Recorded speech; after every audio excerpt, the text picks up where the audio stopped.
Hello, friends. Welcome to Creative Medicine. In this lecture, we will learn about First, skull. The, the differences between male skull and female skull.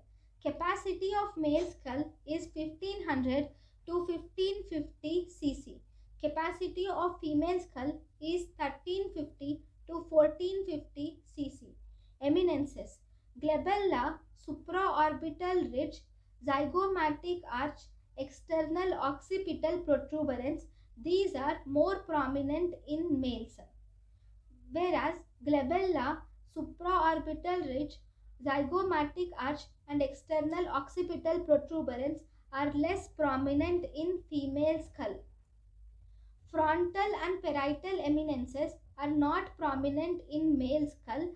Frontal and parietal eminences are more prominent in female skull.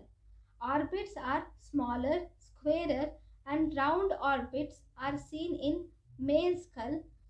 Orbits are large, circular, and sharp margins are seen in female skull.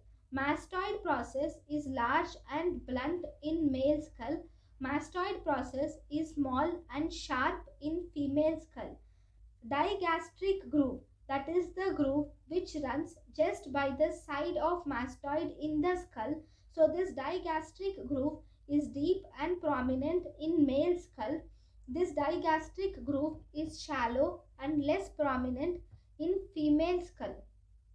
Foramen. Foramen is large and broad in male skull. Foramens are small and narrow in female skull. Palate is large and broad shaped in male skulls. Palate is small and narrow and parabolic in female skull.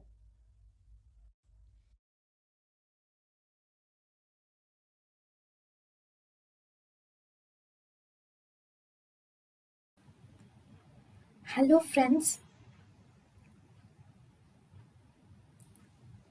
Welcome to Creative Medicine.